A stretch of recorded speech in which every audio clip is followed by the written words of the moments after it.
Hello Internet, Seth Skorikowski, and welcome to part 4 of our thrilling review/overview/game diary for the epic Traveller campaign, Secrets of the Ancients. In this episode, we'll be exploring Chapter 4, Descent. This chapter is 28 pages, but unlike Chapter 3, which took us 35-ish hours to complete, my group finished this chapter in about 10 hours. The only way to describe this one is as a dungeon crawl, but a very alien one. We learn a lot about the mysterious ancients, and this is the first time that our heroes get to interact with tech level 25 items, which are, so advanced from the regular tech of the Traveller universe that they're a lot more like magic than technology. I mentioned how Chapter 3 was the one where I felt that this campaign really kicked off, that everything up until then was kind of just the preamble and setup, but this chapter is the one where it twists in ways that even experienced players are not going to be able to predict or see coming. This is where we get to some of the fun weirdness of what Secrets of the Ancients is really about, and the true antagonist of this campaign finally reveals itself. However, there are a few issues with this chapter that game masters are going to need to be prepared for if they want this one to not go up in flames on them. The first is a serious error on the map that I had completely missed during all my read-throughs of this chapter, and if it wasn't for a Redditor that pointed out these errors to me, I'd have stumbled right into them in the middle of the game completely unprepared.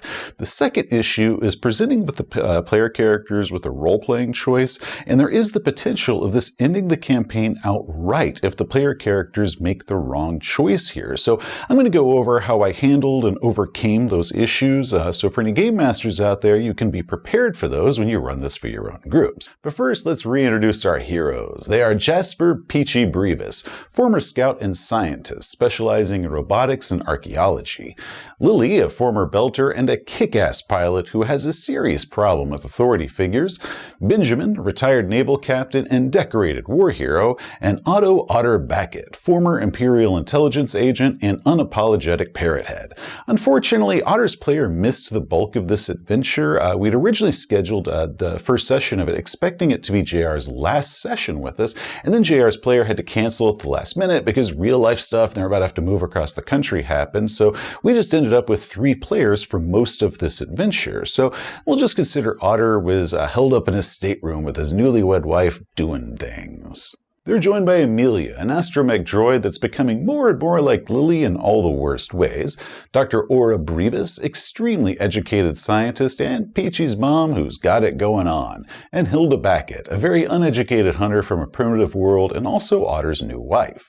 Their ship is the Star Hunter, or New Avalon, or Radchi, depending on which transponder it is that they activate, an extremely souped up and hideous tech level 15 far trader that they call home. Now, a quick word from our sponsor, Second Dynasty, creators of the 3D printable Traveller Scout ship and Free Trader. Second Dynasty recently launched their line for the 5th Frontier War. They're offering vehicles, character miniatures for the various factions, player characters, the Zodani Consulate, and the Imperial Marines.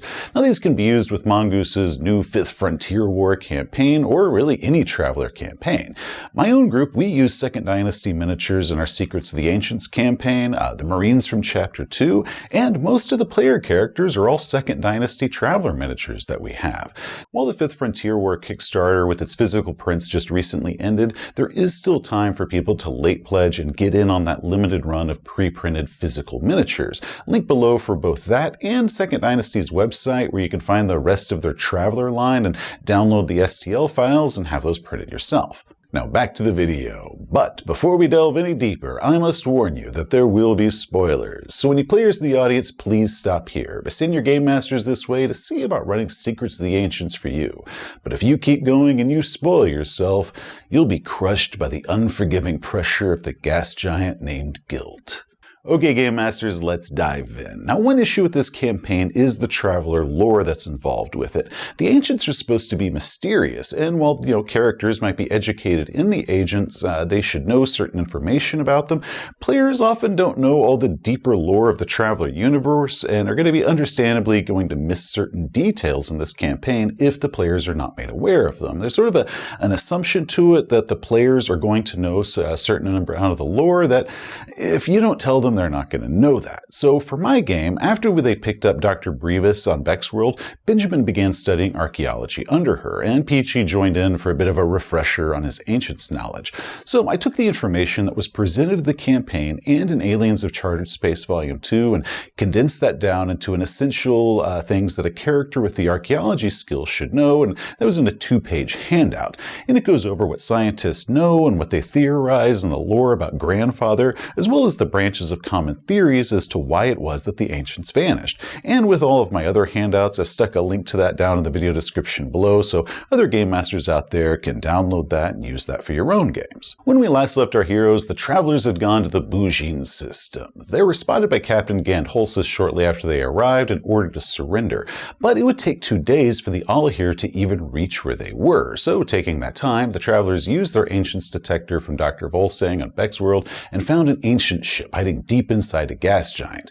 As they approached, a hole opened up in the upper force field, inviting them to enter and land on the ship's upper deck. So let's talk about this ancient ship. 300,000 years ago, during the Final War, when the Sons of Grandfather began destroying all the different worlds in an attempt to wipe each other out, Grandfather fled to a pocket universe that he had created, taking many of his experiments with him.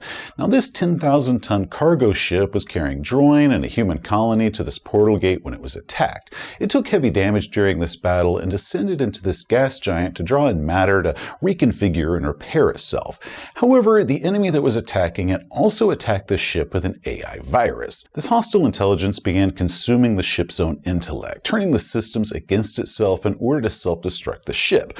The more and more of the ship's intellect that this virus ate, the smarter and more powerful this virus became. So with its mind unraveling and coming apart, the ancient ship reconfigured the upper hull for settlement and then awoke all the human colony that was aboard to live and fend for themselves on the upper deck so the ship could, focus all of its attention on its own repairs. But the virus was working too fast for that to happen. So in order to thwart it, the ship's intellect just shut down, awakening for only a few nanoseconds every few thousand years to perform as many repairs as it can before, shutting off again before the invading AI can react and do something. Now, meanwhile, the human colony that was living on the upper deck, they lasted for 500 years before eventually dying out. The ship's AI, once it realized that they were gone, sterilized the entire upper surface with radiation, destroying any microbial life there, and then consumed the matter in their homes and their bodies to aid in its repair. Unfortunately, the virus has already gotten too deep into the ship, and now the ship knows that it can never repair itself. It's just stuck in this constant eternal battle. So all it can do is really just hold out and wait until someone comes along to, tip the balance and end this eternal deadlock. You rang? Because upsetting the balance is our specialty. Now let's discuss this ship itself. It's tech level 25 and enormous. Page 110 says that it's 10,000 tons. And while we have no specific measurements for any of it, the image of the upper hull with the Star Hunter pictured on it, we can figure out how large the ship is in relation, which comes to about 26.5 Star Hunters long. Now, according to the deck plan for the Star Hunter, it is 26 meters in length. So with some dirty math, the ancient ship is about 690 meters long, which I then just rounded off to be 700 meters for simplicity. Which in American comes to 7.5 football fields, which is freaking huge. The map that we get for the upper hull is great. However, it includes location markers and tags, meaning that you can't show this to your players without giving them some spoilers that are already on that page. So with a little Photoshop, I made a player version without any of the letter tags on it. Also, because there is no guarantee that the player characters even land the Star Hunter on the upper deck, they might have used the docking pod on the lower deck instead, or might not even have the Star Hunter. They might have sold it off and gotten another ship. I made a version that didn't have the Star Hunter parked up there. Again, game masters wishing to use my modified maps can find those down at the download link below. Now with the lower deck is where the ship gets interesting. Instead of it being just a floor, it consists of these huge modular pods, these metallic spheres with gravity all along the inside surface of them. So the floor is just the entire inside surface of these spheres with kind of a point of zero gravity that's kind of floating in the exact middle. The book gives us maps for 25 of these pods, the spherical shape peeled open for a 2D visual. These pods are independent from one another. They can detach from the ship and fly off as individual ships, and moving between them pod to pod can be done one of two different ways.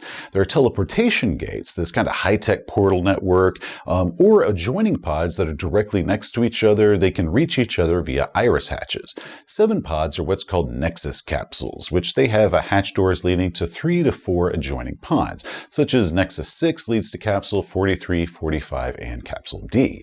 You'll also notice that those individual capsules don't show hatches on the floor, and that's because those hatches don't actually appear until they're opened from the Nexus capsule on the other side. The metal in the floor kind of liquefies and forms into this hatch, and it opens up, allowing the Traveller inside. It is possible if a Traveller is inside one of these pods and they didn't use the hatch to get in there, that they could locate and open that hatch that they can't see, but that is going to be extremely difficult to do even if they know what they're looking for, so consider them completely invisible until the Travelers really search and make some good rolls. Now, completing this adventure requires that the Travelers use both hatches and the teleportation portals in order to do it. The adventure shows which capsule each Nexus portal leads to, which is really useful because it reveals some huge errors that are on this map. Nexus 1 doesn't label the hatch that goes to Pod 13. Nexus 5 is completely mislabeled, repeating the same hatch numbers from Nexus 6, and then Nexus 7 shows it leading to Pod 54 instead of 53, meaning that the hatch is leading to itself because Nexus 7 is also Capsule 54.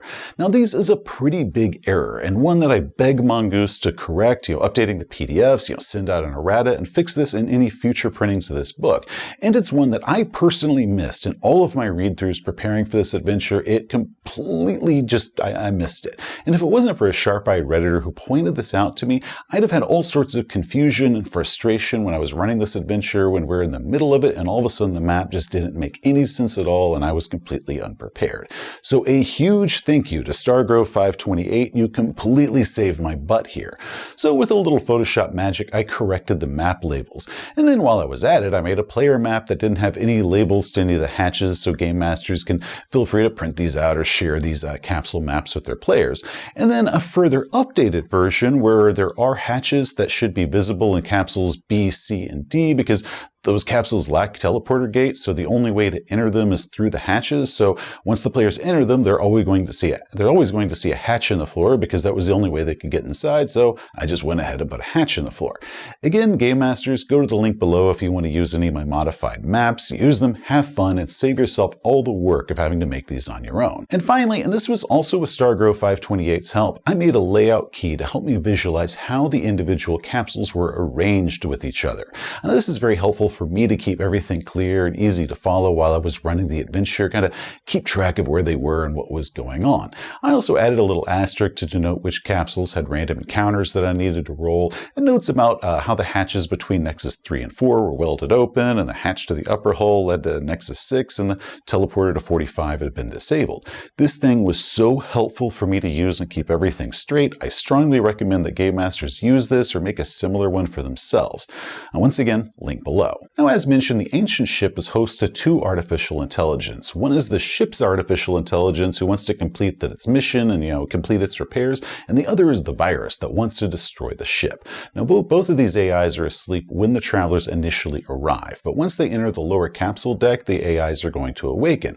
One is going to try to lead them to the bridge while the other is going to try to destroy them. And the Travelers are probably not going to be able to figure out which one is which when they're interacting with them until they reach the safety of the bridge, where they're only going to be able to talk to the ship's AI itself. I do recommend that game masters be careful when you're using these AIs, so the virus AI doesn't accidentally create a situation that it is impossible for the Travelers to save themselves from.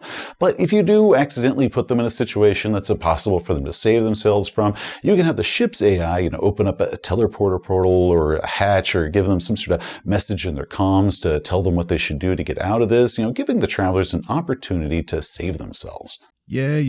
Good AI, evil AI. We all read Neuromancer. Can we get to the characters now? Because we're the only reason people watch these long-ass videos. One last thing first, I promise.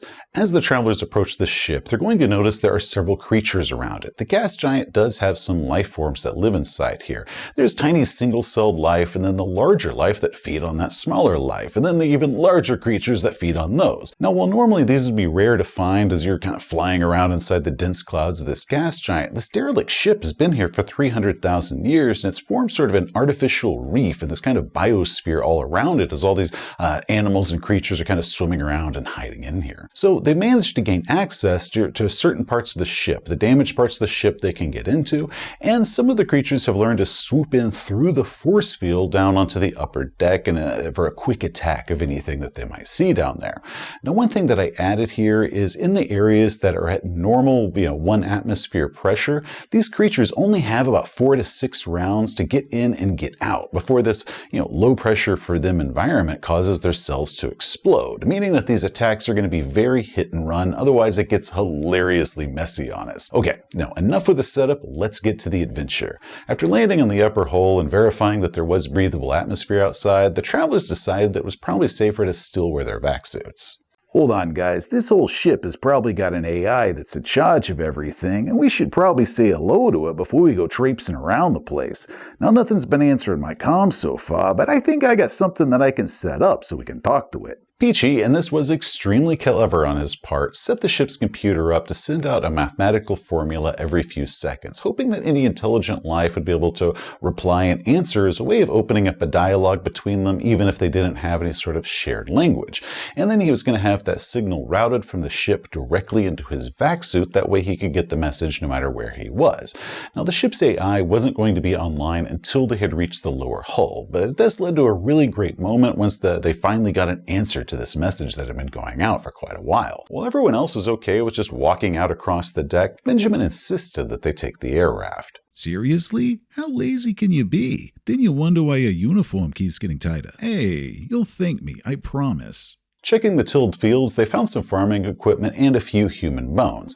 Now, because the adventure specifies that the ship has consumed the organic material for its own repairs, I decided that the remains that they found in the soil were in the upper portion of the soil, up near the top, and they were also partially dissolved as they went deeper, and anything that was deeper than that was close enough to the underlying hull that the ship's repair tendrils, they weren't able to reach anything that was up that high.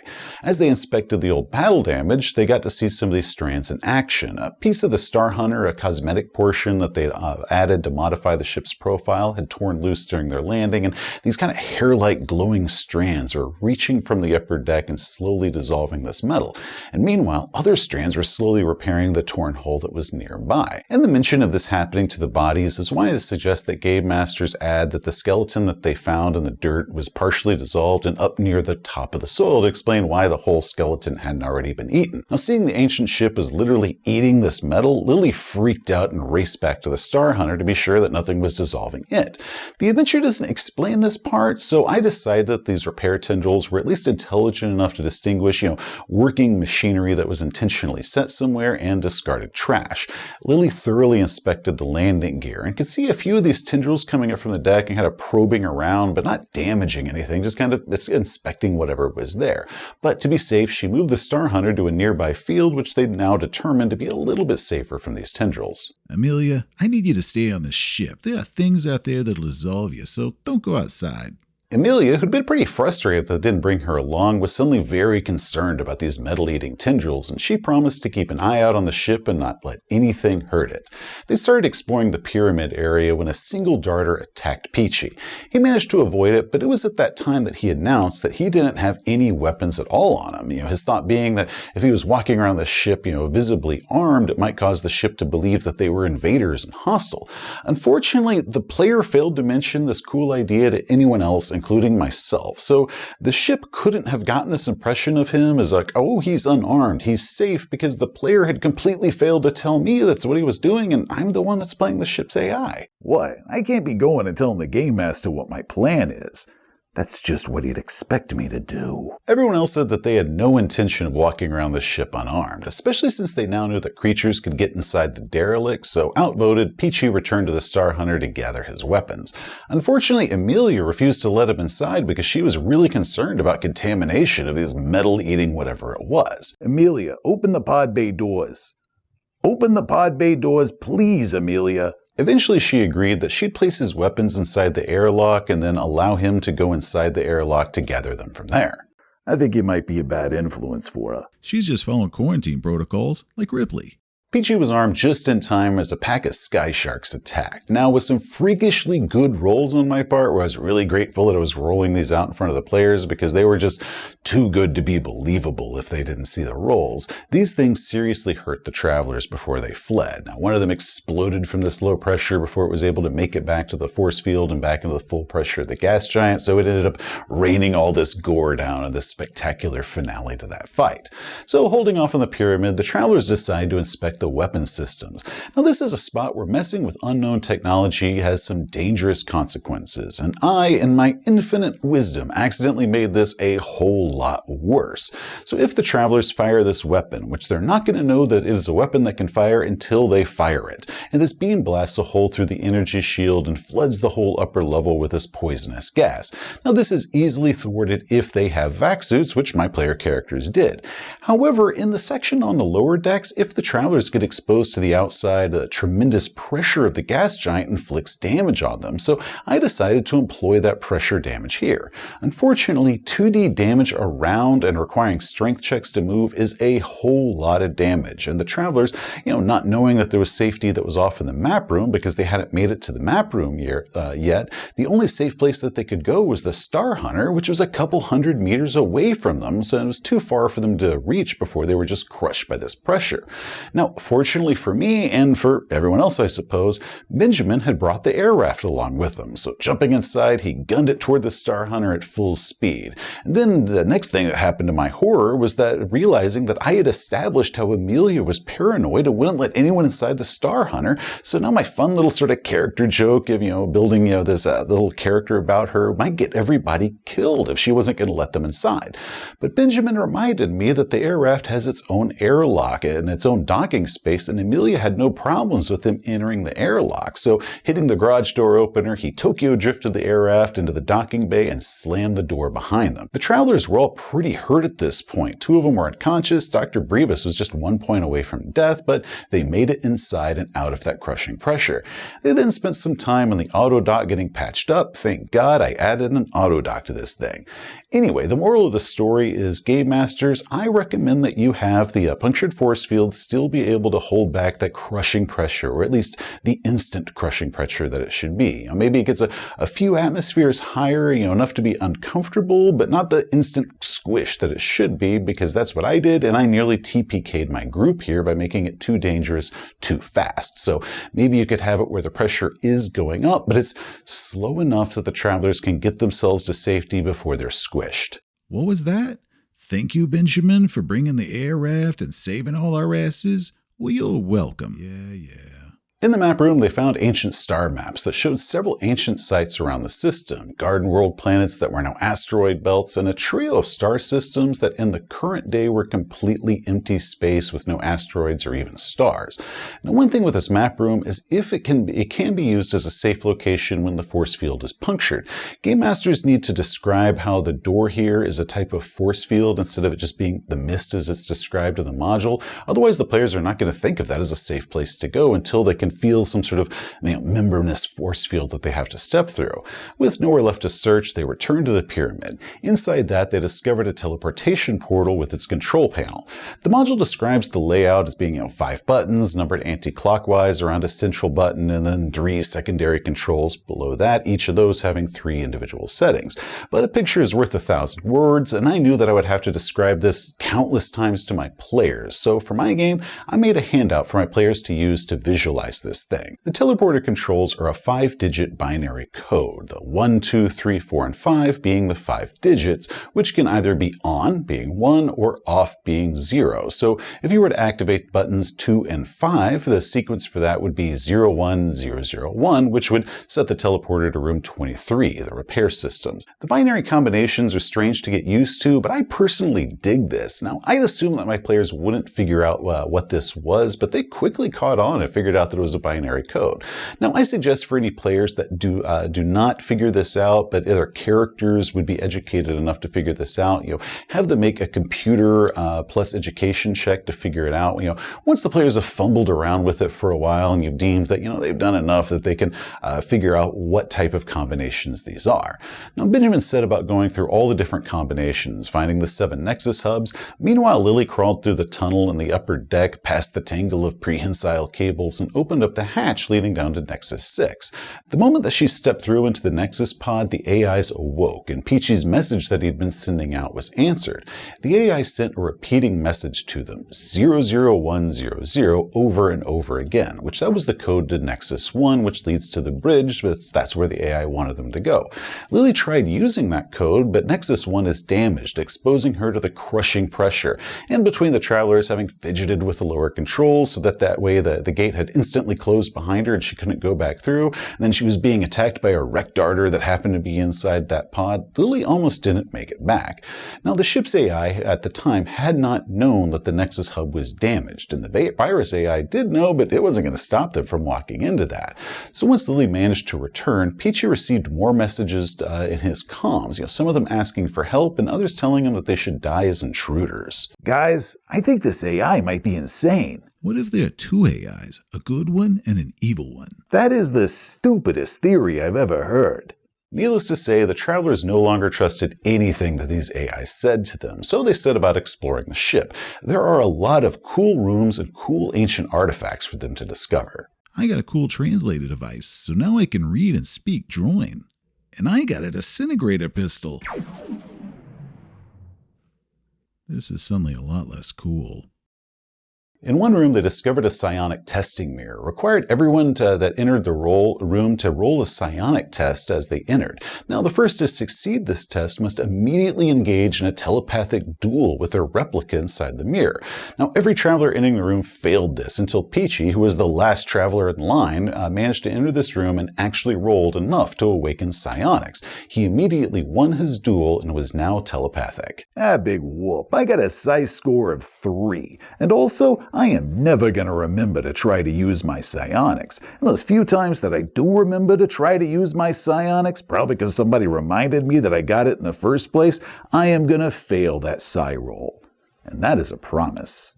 While fiddling with the controls inside the communication pod, they sent psychic projections of themselves to the various ancient sites across the Spinward Marches. Now, most of these sites were just ruins, and there was nothing to be seen there, but one of those communications sent the travelers inside the dark interior of another ship, and they could hear the engines rumbling in the darkness. Hello, anyone? Benjamin, that you? Great to see you, kid. I'm on my way there to get you right now, so just pull that old junker up out of that gas giant and hang tight. Uncle Vlen? I thought you were dead. Wait, what just happened? They activated a quartet of droid servitor robots inside another capsule. The robots explained about the AI virus that was on the loose and how the travelers needed to get to the ship's bridge. Now, once they discovered that the Nexus 1 capsule was compromised, they offered to escort the travelers off to Capsule B, where some high-pressure suits were stored. But then the virus AI took over one of the robots, so the rest of them attacked this robot as it was trying to get to the player characters, and then the virus took over another robot, and then another robot, until finally only one of these robots remained, got taken over, and attacked the player characters. Now, I confess that it took everything in me to resist having the robot's eyes turn red when they became evil. It's better if the travelers can't see which robots are corrupted or not, but man, The temptation of red glowing eyes, kind of that pop culture thing, really strong. I really wanted to do that. Following the servitor's directions, the travelers found a set of Ancient's encounter suits. Now these things are super cool. In addition to high pressure resistance, armor, and extended oxygen, they consist of this little disc that adheres to the skin, and when you touch it, the suit flows out like liquid over the wear. It reminds me of those suits from Guardians of the Galaxy, a movie series that I'm going to be referencing a whole lot more as this campaign diary goes further, because Guardians of the Galaxy is going to be required viewing for this, all three of those movies. Now, armed with the suits that could resist this pressure, the travelers passed through the damaged Nexus 1 capsule and onto the bridge, where they could speak to the ancient ship's AI. Now, normally this is where the travelers would be able to take control and fly the ship out of the gas giant. However, I made a slight change here. Instead of that, the ship's AI told them that due to the extensive damage that the ship had taken, the travelers needed to either manually turn the ship's lower shields back on, or go to the repair system module and get it out of some sort of a loop that it was in, that the AI virus had put it in, and that way the ship could repair itself. Now this led to a race, as the virus AI knew what the travelers were up to and was going to try its best to stop them as they were trying to turn on either of these systems. And instead of simply completing one of those tasks, our heroes did both. So with the shields now fully active and the ship being able to repair itself, the travelers returned to the bridge to take control. Sort of. You see, in order to thwart the virus AI, the ship needs to have the travelers manually enter the commands. It can't do these commands itself. However, this AI isn't just going to simply let the travelers, do anything that they want with this ship and just fly it off wherever they please. After all, the ship wants to complete its original mission that it's been trying to do for 300,000 years. So the only options that the AI offers to the player characters to choose from are the options that the ship approves of. Now, the first option that it offers to them is if they wish to maintain their position inside the gas giant or move to a higher orbit and escape the gas giant, and that's the only choices they have. Do you want yes or no? Well, there go my plans of becoming a pirate queen with my own ancient starship. Maybe I could sweet talk it and let me fly by Regina and giving those jerks the finger. Emerging from the gas giant, the travelers came face to face with Alahir. Gandholsis, who was expecting a 200-ton far trader and not a 10,000-ton ancient ship emerging from the clouds, is terrified, demanding that whoever's on the ship identify themselves. Hey, jackass, remember me? Well, how you like me now? Holsis, recognizing the priceless value of a functioning ancient ship and that this ship has really got them outgunned, completely changes his tune all of a sudden. He tells the travelers that if they agree to turn the ship over to the Imperium, that they're going to receive full pardons for any crimes that they may or may not have done, a handsome reward, possibly trillions of credits worth of reward, and likely noble titles given to them by the Emperor himself. Yeah, we'll think about it, but first, I want you to apologize to all the stuff that you've done to us, and also admit for everybody out there that you were a stupid asshole and that we are completely innocent of all the crimes that you said that we'd done. And then, I think I want a foot rub. Gan promised them everything that they wanted and more, and he was 100% sincere in this offer. But just then, another ancient ship jumped in. It was Seven, the enormous ship that they'd briefly seen above Alel in Chapter 2, and the same ancient who had wiped out the colony on Bexworld, reducing it to the barren volcanic ball that it is today. Now, the traveler ship instantly started flashing all sorts of warnings that this was a hostile vessel and asked them if they wanted to flee, jump, or fight. Now, as the Alahir was turning to face this newcomer, Seven released these spinning white globe generator shields and fired a beam weapon unlike anything the travelers had seen before. The Alahir exploded, vaporizing Gandholsis and his entire crew. Holy crap! I can't believe that just happened. With the Alahir swatted away like a fly, Seven began turning its attention toward the travelers. So recognizing that they were completely outmatched by this colossal warship, the heroes told their ship to jump. But just as the jump drives were spooling up, a voice came in over the comms, and it claimed to be Vlen Backett. Now, he said he had no time to explain, but he told the travelers that they were in trouble and they needed to stop their ship from jumping, even disabling it and shooting the controls with disintegrators if possible. He said that he had been working for Seven for a very long time and that the ancient meant no harm at all to humanity. The travelers, not quite trusting their ears, demanded visual confirmation that this was really Uncle Vlen. Vlen agreed, but he warned him that his new body wasn't quite done baking yet after the previous version of him had died, and with that, the travelers saw the hideous half deformed clone of Uncle Vlen, slabs of meat still growing on a synthetic skeleton and his brain partially visible. I really wish I had a picture that could give this thing justice. Now, between this reveal and the evidence that they had seen what Seven had done destroying Beck's world, and their own ship telling them that this was the same ship that had given it that virus AI, and the casual murder of the Alahir and its 43 crew, the fact that Vlen Backett was also the notorious Vinyasha, the sworn enemy of several of the Travelers, you would think that there was no way whatsoever that the Travelers would be dumb enough to trust Vlen, especially when you've got characters like Peachy that didn't have any relation to Vlen but definitely hated Vinyasha. Oh, hi, Vlen. Yeah, we totally trust you. Let me just cancel this jump command real fast. Now, this decision is critical, and if the Travelers choose not to flee and surrender to Seven, Seven is going to kill all of them, and the campaign ends right here. I have heard stories from various people, and even have one commenter that's commented on every single episode so far, ranting about how this scene is where their party all died, and he acts like it's entirely the adventure's fault that all the player characters died right here. The adventure suggests that Vlen might have a change of heart or this moment of free will and urge the Travelers to escape. Now, if the Travelers, let's say, have already turned their disintegrators on the ship's control and blasted it apart, it is not too late for them to save themselves. First, the ship's AI isn't just inside a single control panel aboard the ship, it's likely distributed throughout the entire ship, or likely just, at least this module. It's kind of like how punching your monitor is nothing to actually hurt your computer's processor or hard drive, it's just simply the monitor.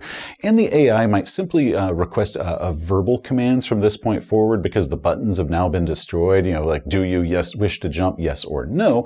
And that way if they do wreck the controls, that doesn't really matter.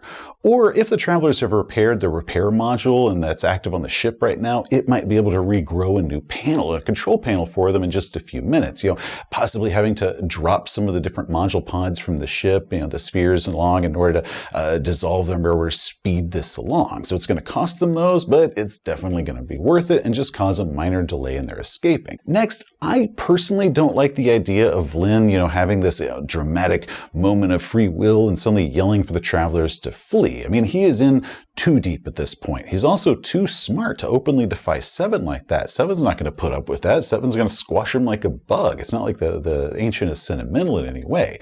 So what I did here, and I really wish that I had thought of doing this back when we did our initial character creation session 0, but I do strongly recommend that any game masters out there do this early on if you're going to run this campaign, is that I asked all of the players to tell me a story of when they and Vlen had gotten into a sticky situation in the past. And then between us, we came up with a story about how they were, at a starport and they were cheating at cards and got caught. And then they had to run for their lives and get out of that situation. So as Seven was looming closer to their ship, Vlen casually referenced that card game and how this was just like that. And he gave this little gesture, gave this little comment that he used back in, signaling that the player characters needed to drop everything and run for their lives. Yeah, I remember that card game.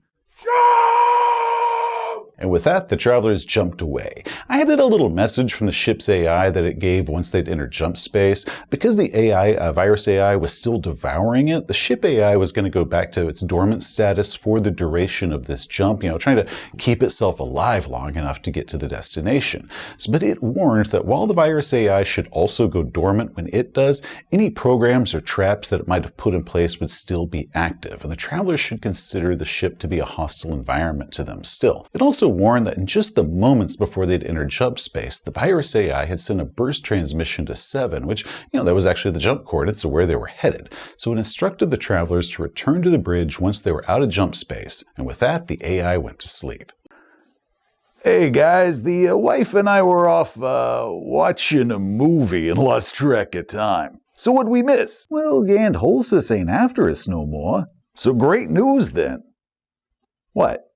The following week, the Travelers explored around this ship. The module pods were now securely fastened and couldn't break away during this jump that they were on, including Module C. Now, real fast, let's talk about Module C because this is kind of important. Essentially, the flight controls of this pod have been left active, and the player characters entering it are going to see this big glowing button. And if they touch the button, the module is going to fall from the ship and fall into the gas giant. And because there's no teleporter inside this module, the only way that the Travelers can save themselves is by taking the controls controls and flying it back to the ship, and they've only got 20 minutes in order to do this before the pressure of the gas giant crushes the module and kills them. Now normally, learning to fly a module requires a 12 engineering check and takes 1d6 days. Now, because Module C was already set up with the engine running, it only requires a 10 engineering check, but it still takes 1d6 days. And while we can speed that time along of doing a task by increasing the difficulty and decreasing the time of something, they're doing something where it goes from days down to the only few minutes that they have would boost that difficulty to difficulty 20, which is completely impossible for them to roll. It's just going to mean that the characters are surely going to die here.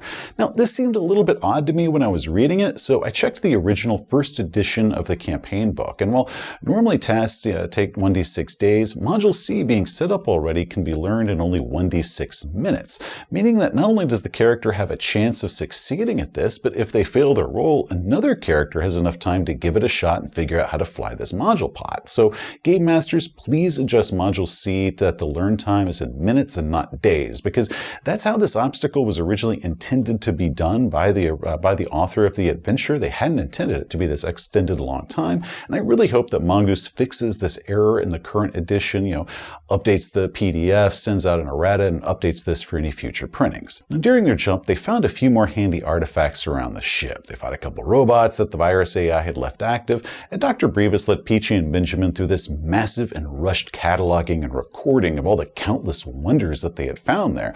This ship and all of its contents represented more knowledge and working high technology about the ancients than all the previous discoveries combined at this point. After a week of jump space, the travelers arrived at Hex 2206, a completely empty parsec of space. There's no stars, no asteroids, comets, nothing. This is just pure and utter vacuum.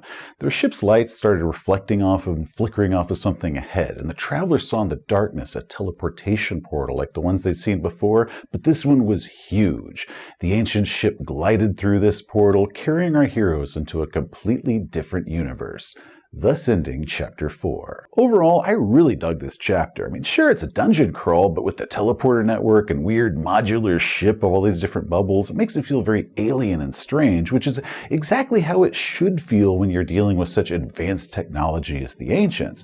The ship is powered by a Dyson sphere that's going off to a pocket universe. That's just cool. We don't have engines, we don't have fuel, we've just got this portal looking into a pocket universe Dyson sphere. That's awesome. However, Game Masters, you are going to need to organize yourself in a way that you can keep everything straight, because you're not going to be able to look at a simple map like you would a dungeon in order to figure out where they are, because they're going to be teleporting between all these different portals. And that's what makes the errors on the maps particularly frustrating, because that's just one more thing that can add to this already kind of confusing layout that Game Masters might not be used to. I also really dig how the overall story plot of the campaign takes this hard turn as the villain from the three previous chapters before here, is just casually destroyed, and the real villain, the far more powerful villain, reveals itself, with Uncle Vlen revealing that not only was he still alive, but he's been in league with the bad guy this entire time.